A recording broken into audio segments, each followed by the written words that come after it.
Ambyar, gencar pencitraan haji. Anies mau tutupi isu kekurangan JIS. Anies memang ahlinya pencitraan. Sudah deh, semua juga paham kok. Kelakuan Anies yang satu ini begitu nampak di depan publik. Bahkan sangat lengkap rekam jejaknya. Misalnya ketika Anies digembar-gemborkan bertemu dengan Presiden Turki Erdogan pada tahun 2018. Waktu itu Anies masih jadi gubernur. Pertemuan dengan Erdogan ditunjukkan untuk mengangkat citra Anies sebagai gubernur rasa presiden. Pertemuan itu kemudian diamplifikasi oleh para pendukung dan buzzer di media sosial, seolah-olah memang merupakan pertemuan kenegaraan. Namun, dalam video yang beredar, terungkap bahwa ternyata Anies tidak mendapat perlakuan khusus. Anies terlihat hanya merupakan bagian dari kerumunan orang yang ingin bertemu dan bersalaman dengan Erdogan ketika menjelang sholat Jumat.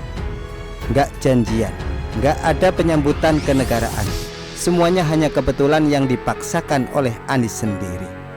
Sampai seorang pengamat seperti setengah menyindir menyarankan agar Anies kalau pingin ketemu sama pejabat negara lain sebaiknya melalui protokoler kenegaraan yang terjadwal agar bisa dinilai spesial oleh publik.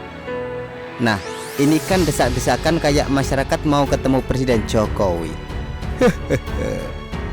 Lalu, ketika ada kegiatan global KTT G20 di Bali, Anies sok ikutan sibuk, belagak diundang ke acara yang sama.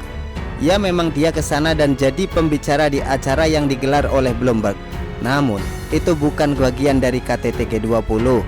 Itu hanya acara sampingan yang digelar pada tanggal 12 November. Sementara KTT G20 sendiri baru dibuka pada tanggal 15 November, 3 hari kemudian oleh Presiden Jokowi. Sekarang kita ke Stadion JIS. JIS ini merupakan bagian signifikan dari pencitraan Anies. Ya memang proyeknya diselesaikan pada masa kepemimpinan Anies. Namun gagasannya sendiri itu sudah dimulai sejak lama, sejak era Gubernur Fauzi Bowo pada tahun 2008. Namun terhambat masalah sengketa tanah. Sengketa tanah ini diproses dan diselesaikan di era Gubernur Jokowi, Ahok hingga Jarod Saiful Hidayat. Sedangkan Anies ya tinggal meneruskan membangun saja. Namun Anies ketika memaparkan soal pentingnya gagasan hingga menjadi sebuah karya, menyebut JIS sebagai contohnya, seakan dialah satu-satunya yang punya gagasan soal Stadion JIS, lalu dia juga yang mewujudkannya.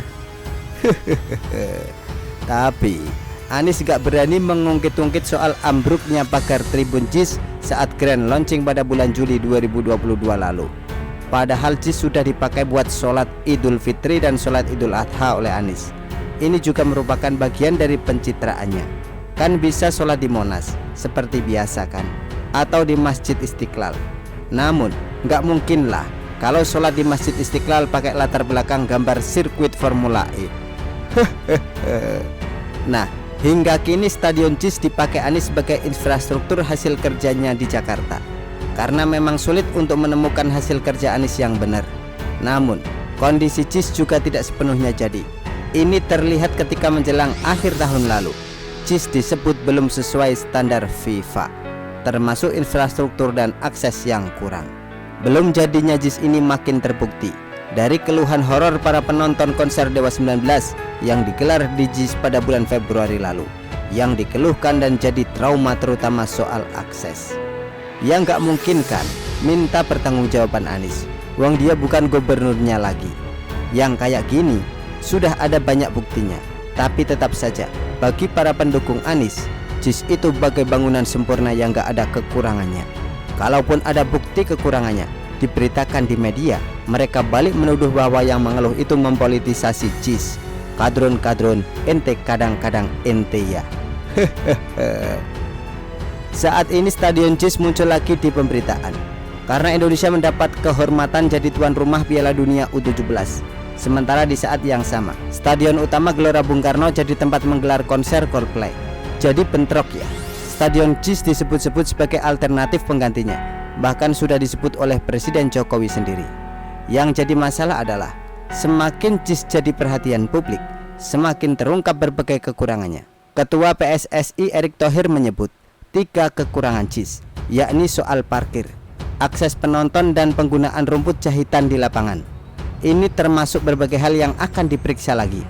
Erick Thohir juga menegaskan bahwa penilaian oleh FIFA dipastikan tidak berhubungan dengan politik. Sementara itu, Menpora juga menyampaikan keinginan Presiden Jokowi untuk memperbaiki JIS agar sesuai dengan standar FIFA. Tujuannya agar stadion JIS jadi sejajar dengan beberapa stadion lain yang sesuai standar, sehingga bisa digunakan kapan saja. Diberikan FIFA kepada Indonesia. Saya sudah perintahkan kepada Ketua PSSI untuk betul-betul disiapkan betul. Kalau venue-nya kan memang sudah ada dari yang kemarin sudah kita perbaiki, artinya tinggal digunakan, tetapi manajemen semuanya harus disiapkan betul. Ya, nanti kan dicarikan solusi. Stadion kita kan juga bukan hanya GBK, yang lain kan ada JIS, ada di Manahan, ada di Harupat, ada banyak. Ini jadi program keroyokan ya, gabungan dari Pak Heru Budi sebagai pejabat Gubernur DKI Jakarta, Menpora, Menteri PUPR, dan Menteri BUMN atau Ketua PSSI. Kalau ditangani mereka ya pasti bagus jadinya. Akan tetapi, dari kacamata Anies, perbaikan JIS ini bakal merusak citra dirinya. Kan sudah kuar-kuar bahwa JIS ini hasil karya Anies yang terhebat, sempurna dan tiada duanya, gitu kan? Ternyata banyak minusnya. Nah, kebetulan Anies kan sedang melakukan ibadah haji, ibadah yang harusnya dilakukan dengan niat yang tulus. Tapi kalau melihat bagaimana gencarnya pihak Anies menggembar-gemborkan ibadah haji ini, kita jadi mempertanyakan niatnya.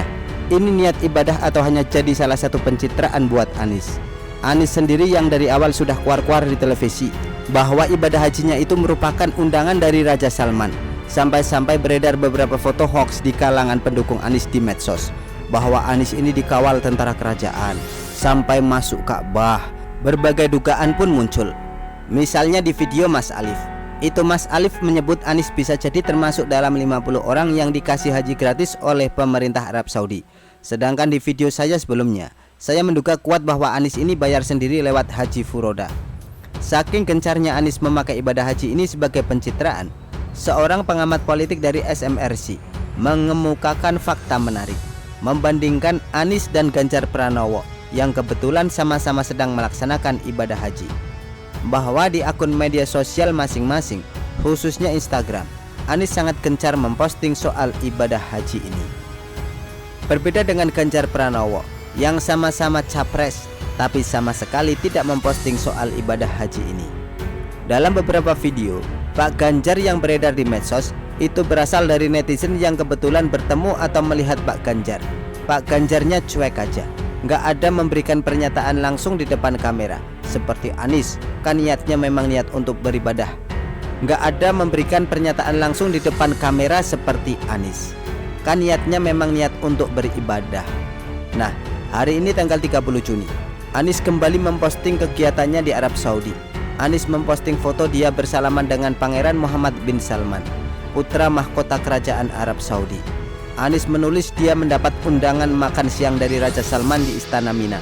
Anies juga mengucapkan terima kasih karena bisa berangkat haji atas undangan dari kerajaan Arab Saudi, disertai harapan untuk menjalin banyak kerjasama antara Indonesia dengan Arab Saudi. Berasa udah jadi presiden aja, padahal Anies kan sekarang ini ya pengangguran, bukan pejabat lagi. Nggak bisa dong ngomong mengatasnamakan negara Indonesia. Masih kenceng aja pencitraannya, seakan hanya dia yang diundang oleh pihak Arab Saudi. Padahal ternyata yang diundang makan siang itu banyak loh, termasuk Ganjar Pranowo, Yusuf Mansur, Puan Maharani, Imam Besar Masjid Istiqlal Nasaruddin Umar, Menteri Suharso Manoarfa, dan banyak lagi. Kan bener, Anies menjual citra seakan dia satu-satunya yang diundang dan diajak makan siang sama sang raja. Padahal bisa jadi dia satu-satunya yang pamer di medsos, karena orang lain itu niatnya semata-mata untuk ibadah, nggak buat dipamer-pamerkan. Udah tahu kalau kelakuan pencitraan ini gampang terungkap, kok Anies mau aja sih? Kan goblok itu namanya. Nah, ini yang saya coba jawab. Karena untuk menutupi blunder Stadion JIS, yang secara kebetulan sedang dikuliti kekurangannya untuk persiapan menghadapi gelaran Piala Dunia U17. Anies kan nggak bisa ngeles langsung soal kekurangan JIS. Kan memang kenyataannya ada yang kurang, ada yang ambruk, ada yang kena horor susah pulang habis konser Dewa 19. Mana biaya pembangunan JIS itu kan ngutang pula dari pemerintah pusat. Ini kalau dibahas di debat capres, Anies pasti kalah telak. Untuk itu, Anies harus terus gencar mencitrakan dirinya di sosial lain, di Arab Saudi sana. Begitulah nyapres-nyapresnya Anies. Karena untuk menutupi kekurangan JIS, hajinya pun untuk pencitraan. Sungguh kasihan para kadrun, hanya dibohongi sama sang pembohong Anies. Begitulah kura-kura. Artikel diambil dari Shua.com, ditulis oleh Nina Nur. Bagaimana menurut Anda?